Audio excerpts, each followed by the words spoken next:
L'esclave domestique qui empoisonna 8 membres de la famille au dîner de Nolbordeaux, 1857. La demeure Beaumont se dressait comme un monument de pierre blanche et d'orgueil sur les quais de Bordeaux.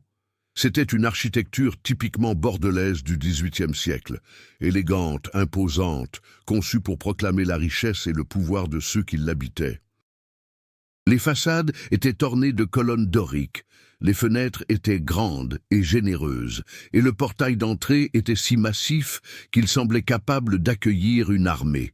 Mais derrière cette façade de beauté se cachait une réalité bien plus sombre. La maison Beaumont avait été construite, entretenue et servie par la violence systématique et l'exploitation sans fin. Bordeaux, en 1857, était une ville qui vivait d'une contradiction morale profonde. L'abolition officielle de l'esclavage en France remontait à 1848, 9 ans auparavant. Mais cette abolition était théorique. La réalité était que des milliers de personnes noires continuaient à être exploitées, réduites à une servitude qui avait simplement changé de nom, mais pas de nature. Elles étaient devenues des domestiques, juridiquement libres, mais pratiquement piégées dans des contrats de travail qui étaient des chaînes invisibles.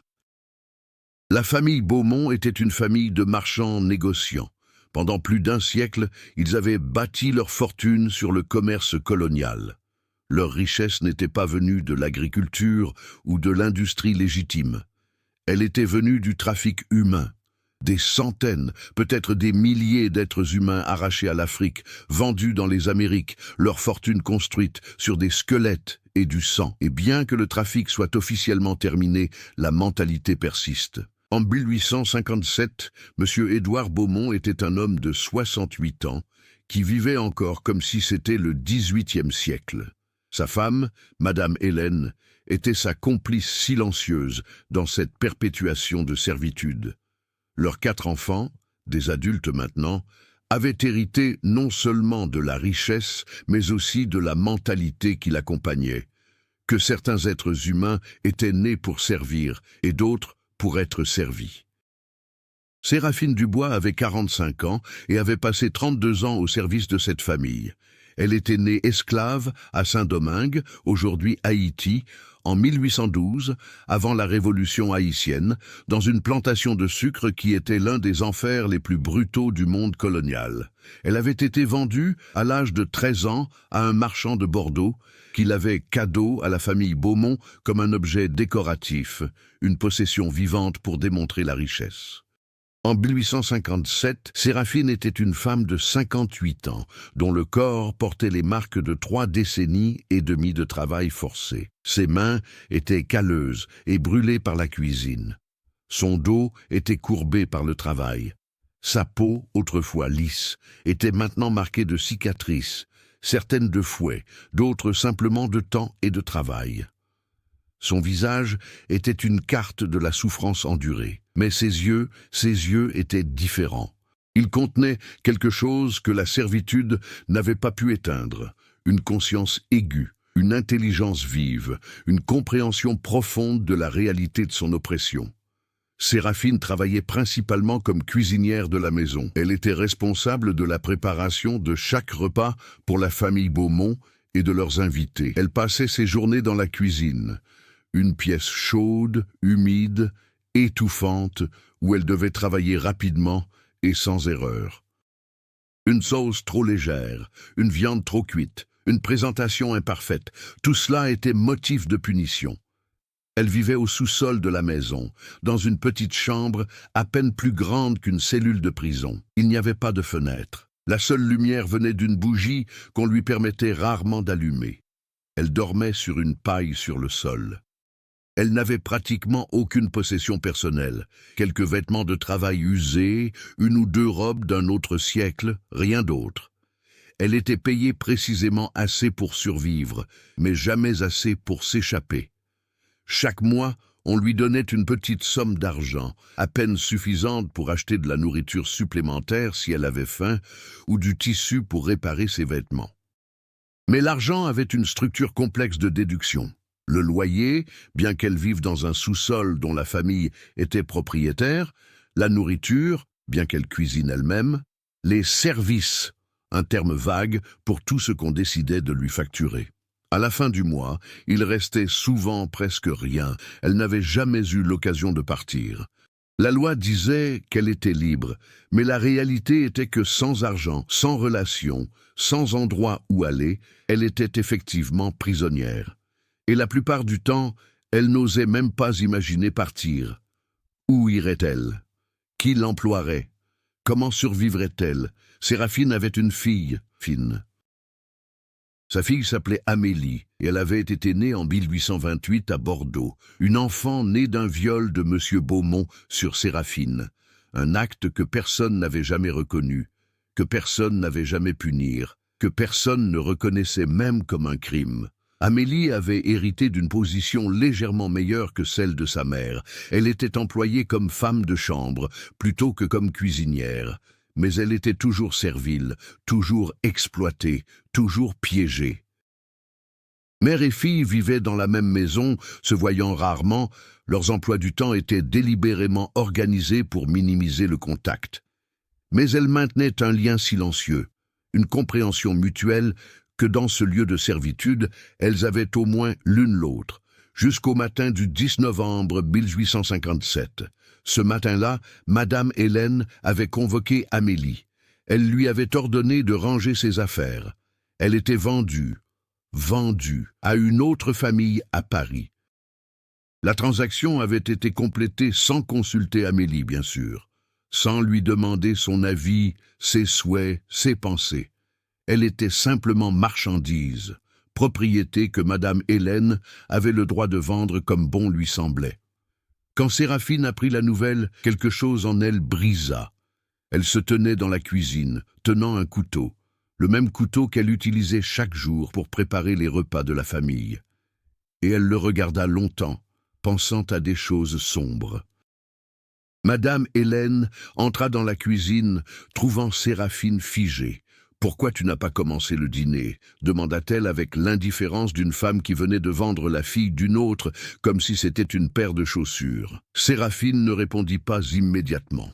Elle regarda Madame Hélène avec une expression que celle-ci n'avait jamais vue auparavant, une expression qui contenait une rage si profonde qu'elle semblait émanante des entrailles de la terre elle-même. « Vous avez vendu ma fille, dit simplement Séraphine. « Oui, répondit Madame Hélène, comme si c'était évident. Elle valait une bonne somme. Nous avions besoin d'argent pour certaines réparations. C'était une décision pratique. »« Elle est ma fille, dit Séraphine. « Elle était ma propriété, corrigea Madame Hélène. Et ma propriété n'est plus. Maintenant, as-tu l'intention de faire le dîner ou dois-je trouver quelqu'un d'autre pour préparer le repas ?»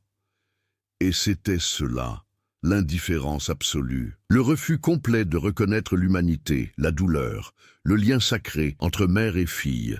Pour Madame Hélène, c'était simplement une transaction commerciale. Amélie était un objet interchangeable. Séraphine était un outil pour préparer les repas. Ce soir-là, Séraphine prépara le dîner avec ses mains tremblantes. Mais elle pensa à quelque chose. Elle pensa à la nature, à ce qu'elle connaissait depuis son enfance en Haïti. La façon dont certaines plantes pouvaient être utilisées, non pas pour guérir, mais pour punir, pour rendre justice quand aucune justice n'était disponible par les lois des hommes. Elle pensa à l'aconite. Il y avait une plante qui poussait dans le jardin de la maison Beaumont, une plante belle avec des fleurs bleu-violet qui ressemblaient à des moines en robe. C'était l'aconite, aussi connue sous le nom de tulou. C'était une plante que sa grand-mère lui avait appris à identifier étant enfant. Elle était incroyablement toxique. Une seule feuille pouvait tuer un homme. Une petite quantité, mélangée correctement aux aliments, serait indétectable jusqu'à ce qu'il soit trop tard. Et Séraphine savait comment l'utiliser. Elle n'a pas agi immédiatement. Non, elle était trop intelligente pour cela. Elle savait que si quelque chose se passait maintenant, suspicieusement près du moment où Amélie avait été vendue, elle serait le premier suspect. Elle devait attendre. Elle devait laisser passer du temps. Elle devait que les gens oublient. Elle devait que la rage qui brûlait en elle se transforme en quelque chose de plus calcul, plus froid, plus dangereux. Elle attendit 6 semaines, et puis vint Noël. 1857. Les 6 semaines qui suivirent la vente d'Amélie furent un calvaire silencieux pour Séraphine. Elle continuait à préparer les repas, elle continuait à servir la famille, elle continuait à être la bonne fidèle qu'il s'attendait à ce qu'elle soit. Mais intérieurement, elle traversait une transformation. Pendant les premiers jours suivant le départ d'Amélie, Séraphine avait pleuré. Elle avait pleuré en secret, tard le soir dans sa cellule, où personne ne pouvait l'entendre. Elle avait pleuré pour sa fille, elle avait pleuré pour elle-même, elle avait pleuré pour l'injustice incalculable du monde. Mais après une semaine, les larmes s'étaient arrêtées, et ce qui les remplaça était quelque chose de plus froid, plus réfléchi, plus dangereux, la rage transformée en intention. Elle commença à planifier. Elle savait que Noël 1857 serait un grand dîner pour la famille Beaumont. C'était toujours ainsi. Le 24 décembre, la famille invitait tous les membres de la famille élargie, les cousins, les tantes, les oncles, les alliés par mariage. La maison se remplissait de personnes de l'aristocratie bordelaise, et Séraphine serait responsable de préparer un repas somptueux, plusieurs services, des mets délicats, du vin français fin, des desserts élaborés. C'était l'occasion parfaite, une grande maison remplie de monde, beaucoup de nourriture préparée. Les autorités seraient confuses, pensant peut-être à une contamination naturelle ou à une maladie. Avec assez de gens malades à la fois, l'accident semblerait plausible. Mais d'abord, Séraphine devait identifier l'aconite et apprendre à le préparer correctement. Elle commença à explorer le jardin de la maison Beaumont durant ses rares moments libres. Elle prétendait ramasser des herbes pour la cuisine, du thym, du laurier, du persil, des choses ordinaires. Mais elle observait attentivement la configuration du jardin. Elle nota où se trouvaient les plantes dangereuses, et elle trouva l'aconie, plusieurs plants en fait, poussant près du mur du jardin, presque cachés par les feuilles plus grandes des autres plantes. Elle l'identifia sans erreur possible. Elle connaissait cette plante depuis son enfance. Elle connaissait son apparence, son odeur légère, la sensation de ses feuilles. C'était définitivement l'aconite. Maintenant, elle devait apprendre comment le préparer sans se tuer elle-même dans le processus. L'aconie était si toxique que même le manipuler directement pouvait être dangereux. Elle savait que sa grand-mère lui avait dit, il y a des décennies, quand elle était une enfant en Haïti, qu'il fallait porter des gants et se laver les mains après.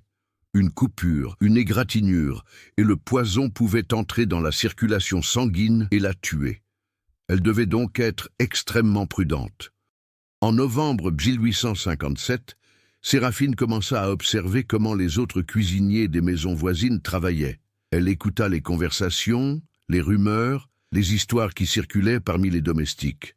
Elle découvrit qu'une femme noire, qui travaillait pour une famille 3 maisons plus loin, connaissait les remèdes traditionnels, les herbes, les potions, les mélanges. Cette femme était vieille, respectée, quelqu'un à qui les autres domestiques venaient demander conseil quand ils étaient malades. Séraphine entra en contact avec elle. Doucement, délibérément, elle engagea une conversation. Elle posa des questions sur les plantes, les toxines, les venins. Elle prétendait être intéressée par les remèdes naturels, les guérisons traditionnelles, et graduellement, au cours de plusieurs conversations, elle glana les informations dont elle avait besoin. La femme, qui s'appelait Iseult, était parlante. Elle semblait profondément respecter Séraphine pour son endurance, pour sa dignité tranquille dans la servitude. Elles devinrent, en un sens, amies. Et Séraphine n'aimait pas cela. Elle n'aimait pas tromper cette femme qui n'avait rien fait pour la blesser, mais elle comprenait qu'elle avait peu de choix. Dans les derniers jours de novembre, Séraphine exécuta son plan. Elle attendit une nuit où elle savait qu'il n'y aurait pas de supervision directe. Elle se procura une paire de gants qu'elle avait cachés. Elle sortit dans le jardin. Il faisait noir, il n'y avait aucun témoin. Et elle cueillit plusieurs feuilles d'aconie. Elle les mit dans un sac en papier qu'elle avait préparé. Elle se lava les mains plusieurs fois, en frottant furieusement, terrifiée de s'être empoisonnée accidentellement. Elle enferma ensuite l'aconite dans sa cellule du sous-sol, le cachant sous le matelas où elle dormait. Ensuite, elle attendit Noël. Au cours des 3 semaines qui suivirent, Séraphine continua sa vie ordinaire. Elle travaillait, elle préparait les repas, elle servait la famille. Personne ne remarqua rien d'anormal. Personne ne vit la rage qui brûlait en elle, contenue et contrôlée, transformée en intention mortelle. Elle observait la famille Beaumont avec une clarté nouvelle. Elle observait Monsieur Édouard, le patriarche, avec son sourire arrogant et ses mains toujours occupées à compter de l'argent imaginaire. Elle observait Madame Hélène, qui parlait sans cesse de sa propriété et de la gestion de ses actifs. Elle observait les enfants adultes, qui avaient hérité non seulement de la richesse, mais aussi de la cruauté. Et elle comprit quelque chose de profond. Même en abolissant l'esclavage légalement, la mentalité persistait. Ces gens n'avaient pas accepté que les autres êtres humains étaient égaux à eux.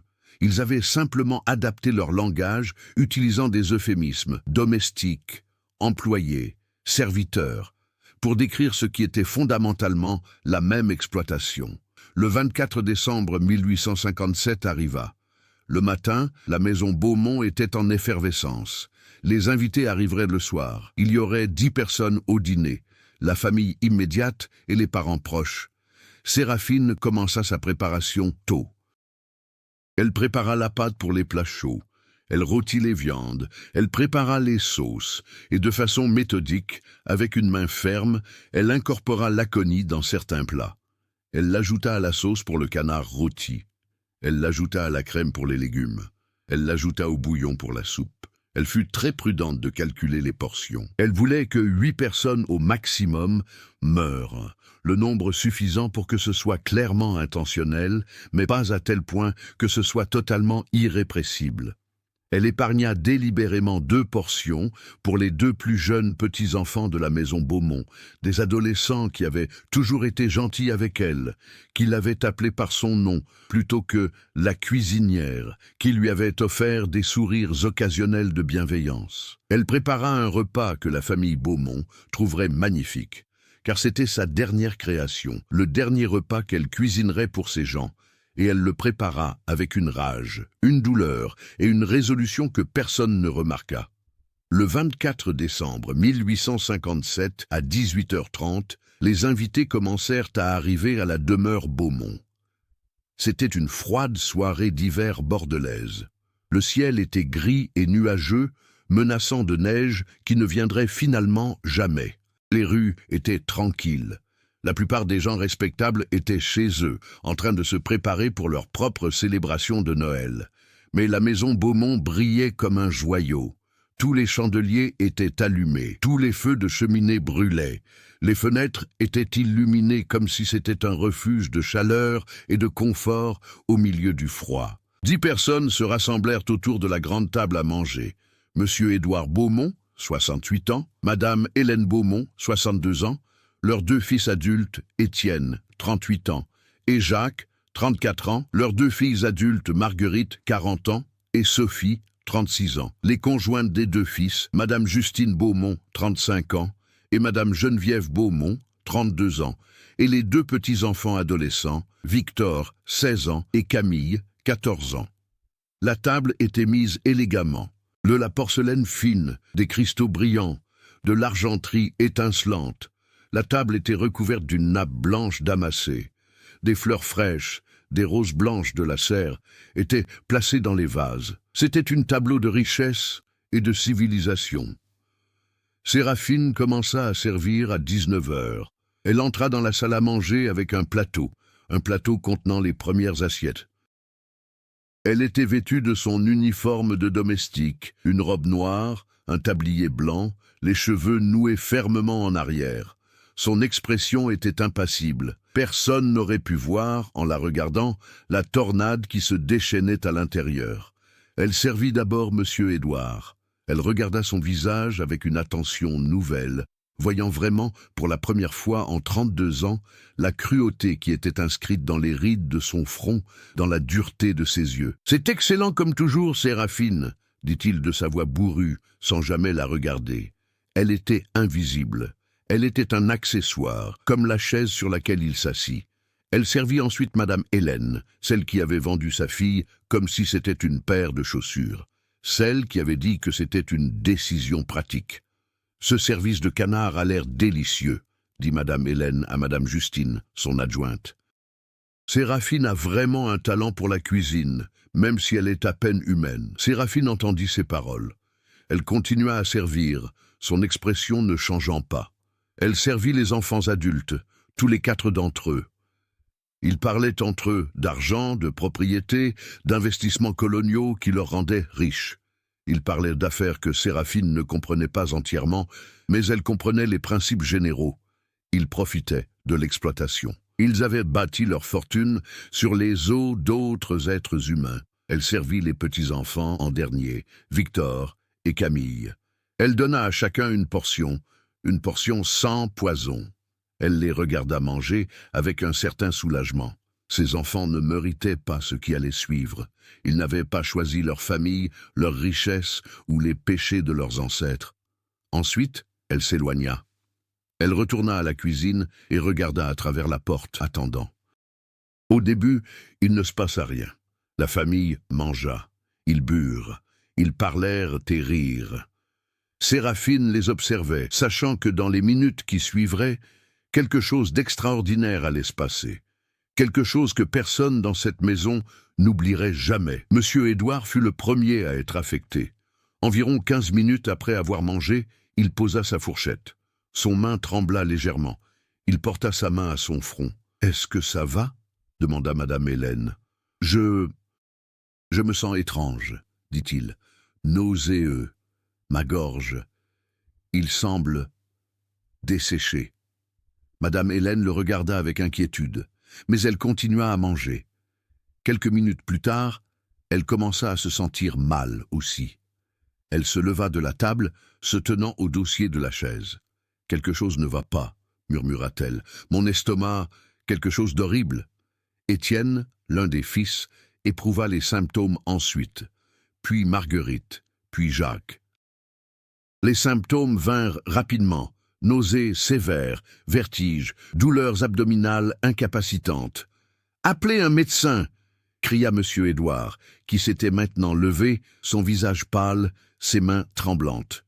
Justine et Geneviève, les conjointes, commencèrent à avoir des symptômes. Sophie aussi, 7 personnes maintenant, toutes manifestant le même ensemble de symptômes au même moment. C'était clairement quelque chose qu'elles avaient mangé. Victor et Camille, les petits-enfants, étaient indemnes. Ils regardaient, horrifiés, alors que leurs parents, leurs grands-parents, leurs tantes et oncles s'effondraient autour d'eux. Séraphine entra dans la salle à manger, son expression calme. « Quelqu'un a besoin de quelque chose ?» demanda-t-elle, comme si elle n'avait aucune idée de ce qui se passait. « Appelez un médecin !» répéta Monsieur Édouard, ses yeux écarquillés de panique. Séraphine laissa la pièce et envoya quelqu'un chercher un médecin. Mais elle savait, de son expérience des connaissances de sa grand-mère et des informations qu'elle avait glanées de Isseult, qu'aucun médecin ne serait à temps.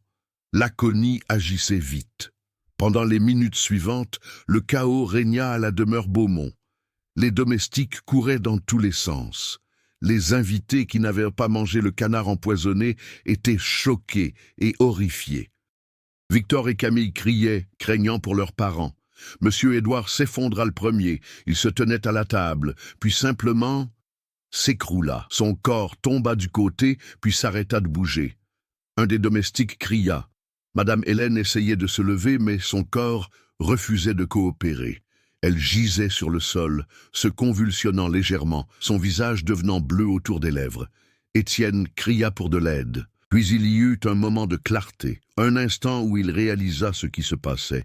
Puis il y eut convulsion finale et la mort. C'était rapide, terriblement, inexorablement rapide. En 40 minutes, Monsieur Édouard, Madame Hélène, Étienne, Marguerite et Justine avaient tous cessé de respirer. En 1 heure, Jacques avait rejoint les morts. Geneviève survécut un peu plus longtemps, souffrant atrocement, avant que finalement son corps abandonne aussi. 7 morts. Un tel nombre en si peu de temps. Sophie, la dernière à avoir mangé le canard empoisonné, survécut. Elle avait mangé une portion plus petite. Elle souffrit terriblement, des convulsions, une paralysie partielle. Mais finalement, son corps combat le poison suffisamment pour survivre. Elle resterait marquée à jamais par l'expérience, mais elle vivrait. Le médecin arriva finalement, trop tard pour sauver personne, mais juste à temps pour voir le spectacle d'horreur qui s'était déployé.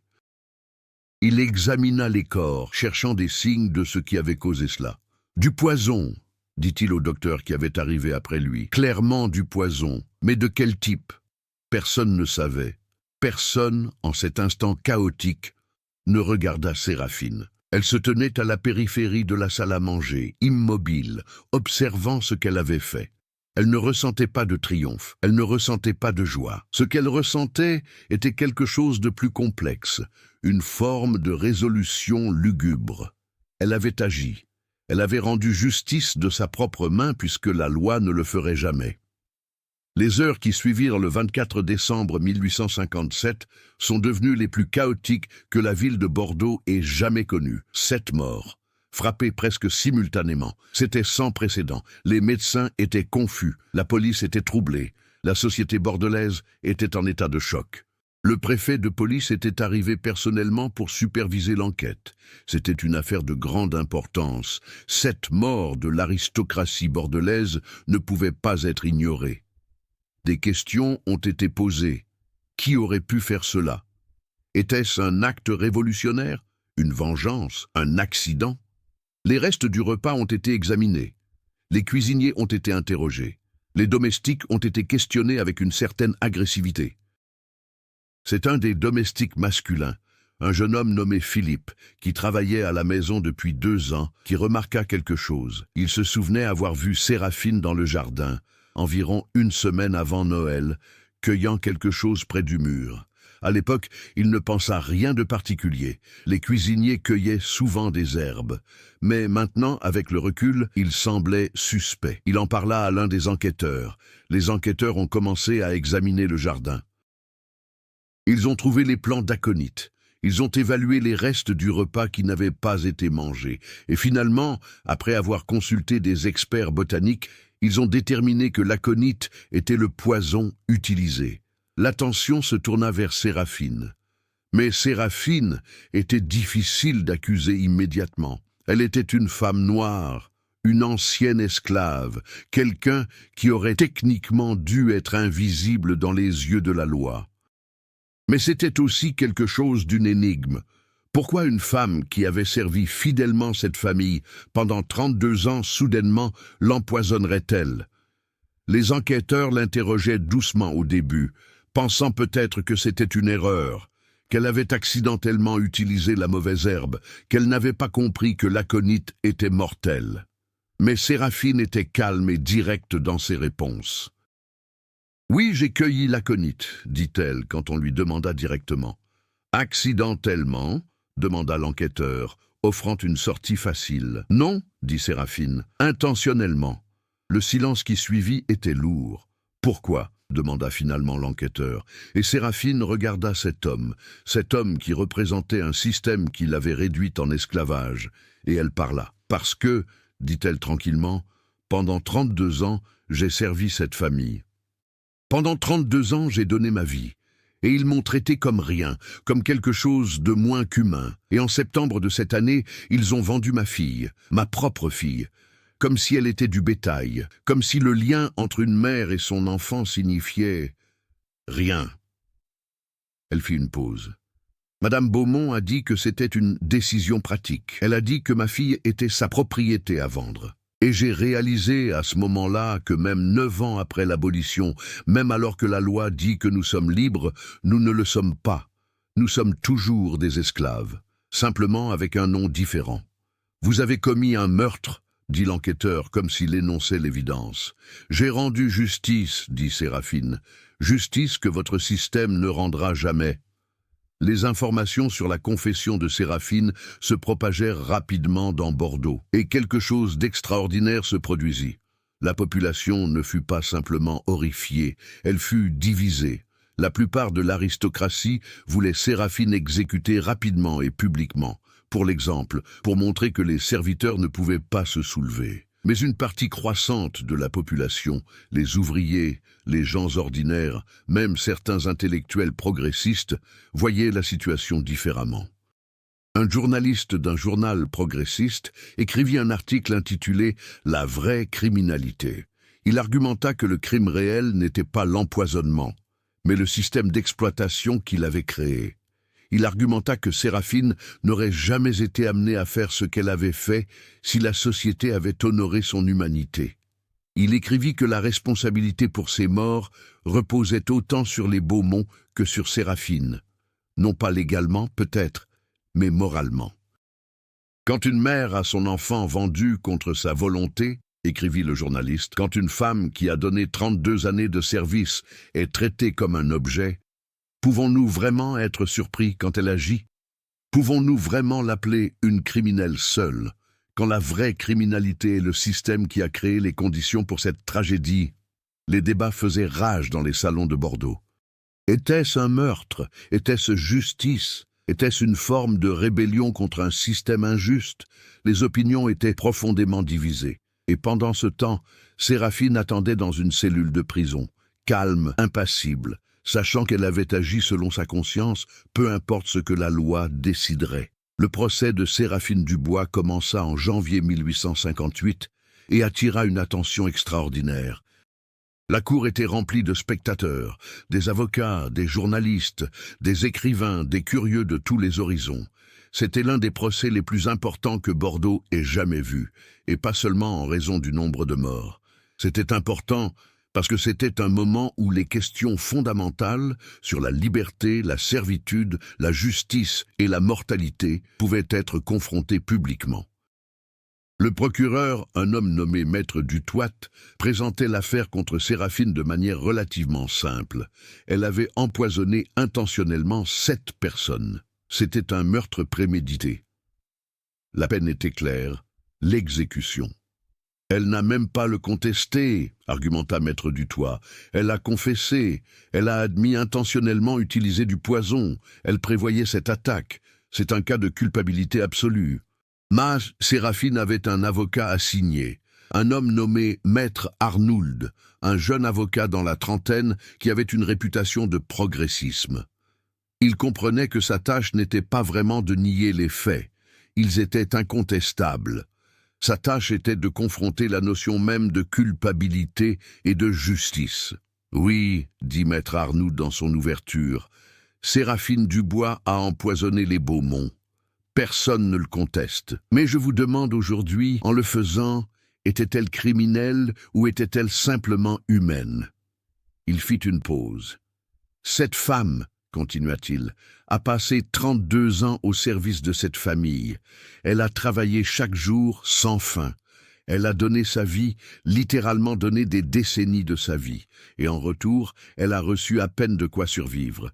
Et quand la loi a changé, quand l'esclavage a été officiellement aboli, rien n'a vraiment changé pour elle. Elle restait essentiellement esclave, juste avec une nomenclature différente. » Il s'arrêta près du banc des jurés, les regardant dans les yeux. « Et puis, dit-il, on lui a volé ce qu'elle avait, sa fille, sa propre enfant. Vendue comme un morceau de propriété, volée à jamais. Et Madame Beaumont, la femme que Séraphine avait servie pendant toute sa vie, l'a appelée décision pratique. Maintenant, je vous le demande, s'adressant directement au juré, dans cette situation, qu'auriez-vous fait si on vous avait volé votre enfant et que l'on vous avait dit que c'était pratique? Qu'auriez-vous ressenti? Qu'auriez-vous voulu faire? Le procureur protesta, affirmant que Maître Arnould excusait un meurtre. Mais le juge permit à Arnould de continuer. Durant le procès, les détails de la vie de Séraphine furent exposés au grand jour. Ses années de servitude, les abus, la vente d'Amélie, les paroles cruelles de Madame Beaumont, tout cela fut entendu par le tribunal et par la presse, qui le rapporta aux citoyens de Bordeaux. Et quelque chose commença à changer dans la conscience publique. Les gens commençaient à réaliser que la situation de Séraphine n'était pas unique. Elle était la norme. Partout à Bordeaux, il y avait des domestiques noirs, des anciens esclaves, des gens qui vivaient dans les conditions de quasi-servitude. Et beaucoup d'entre eux avaient perdu des enfants aux mains des maîtres. Beaucoup avaient supporté des humiliations similaires. Séraphine était devenue un symbole.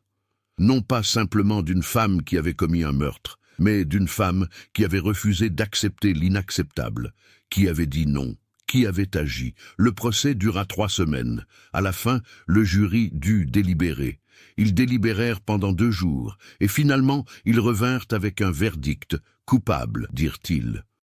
Mais il y avait quelque chose d'intéressant dans leur verdict. L'acte d'accusation incluait une note de circonstance atténuante, ce qui était exceptionnellement rare dans les cas de meurtre. Coupable, résuma le juge, de meurtre prémédité. Cependant, cette cour reconnaît les circonstances extraordinaires qui ont conduit à ces crimes. Cette cour reconnaît que l'accusé a été soumise à des années d'exploitation et d'abus systématiques. Cette cour reconnaît que la vente de son enfant a précipité une rupture psychologique compréhensible. Il fit une pause. Néanmoins, le meurtre reste le meurtre, et les crimes ne peuvent pas être excusés simplement par les circonstances. La sentence était mort par guillotine, mais à cause des circonstances atténuantes, il y avait une possibilité de grâce présidentielle. Séraphine fut condamnée à mort en février 1858, mais elle n'a jamais été exécutée. Au cours des mois suivants, une pétition pour sa grâce fut organisée par des progressistes, des écrivains, des penseurs qui voyaient en son cas une occasion de confronter les injustices systémiques du système français. Des milliers de personnes signèrent. Le gouvernement français, conscient du climat politique instable, considéra la possibilité de l'exécution comme une provocation dangereuse qui pourrait attiser les tensions sociales. En septembre 1858, la grâce présidentielle fut accordée. Séraphine eut sa peine commuée à l'emprisonnement à perpétuité. Elle resta en prison à Bordeaux pour les 17 années suivantes. Et graduellement, même dans la prison, elle devint une figure légendaire. La femme qui avait refusé l'oppression, qui avait agi, qui avait changé quelque chose. Elle mourut en prison en 1875, à l'âge de 63 ans. Son corps fut incinéré, mais son héritage, son exemple, son refus, son courage continua. Et dans les années qui suivirent le dîner de Noël empoisonné de 1857, quelque chose d'invisible changea à Bordeaux. Les conditions pour les domestiques noirs s'améliorèrent lentement. Les contrats de travail exploiteurs furent progressivement abandonnés. L'atmosphère de l'exploitation flagrante diminua, non pas parce que la loi l'exigeait, mais parce que le cas de Séraphine avait forcé la société à confronter la réalité de son propre système injuste. En 1880, une pierre commémorative fut placée près du port de Bordeaux. Pas officielle, simplement placée par des gens ordinaires qui voulaient se souvenir. Elle portait une simple inscription « À Séraphine Dubois ». 1812-1875. Elle a refusé, elle a agi, elle a changé le monde. Peu de gens passaient remarquer cette pierre, peu connaissaient l'histoire. Mais pour ceux qui la connaissaient, elle représentait quelque chose de profondément important. Le pouvoir d'une personne ordinaire à refuser l'injustice, peu importe le coût personnel. Épilogue. La vie de Séraphine. Dubois pose des questions qui n'ont jamais de réponse simple. Était-elle une criminelle ou une héroïne? La réponse est probablement les deux. Avait-elle commis un crime? Oui, elle avait intentionnellement empoisonné 7 personnes. Avait-elle agi avec une forme de justice morale?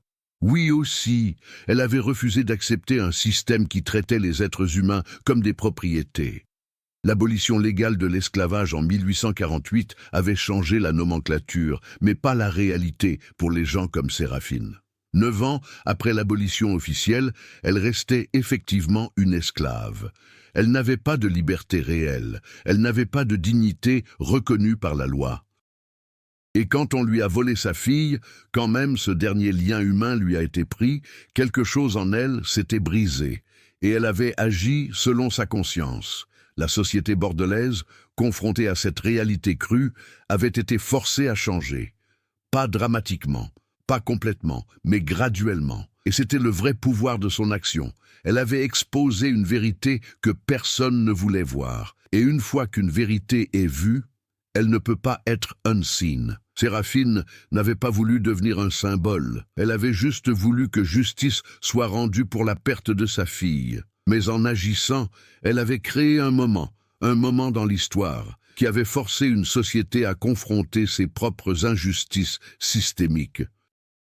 Et peut-être que c'est le vrai héritage de sa vie. Non pas qu'elle avait commis un crime ou qu'elle avait revendiqué une justice, mais qu'elle avait refusé de rester silencieuse, refusé d'accepter l'inacceptable, refusé de permettre à son humanité d'être niée. Et en refusant, elle avait changé son monde.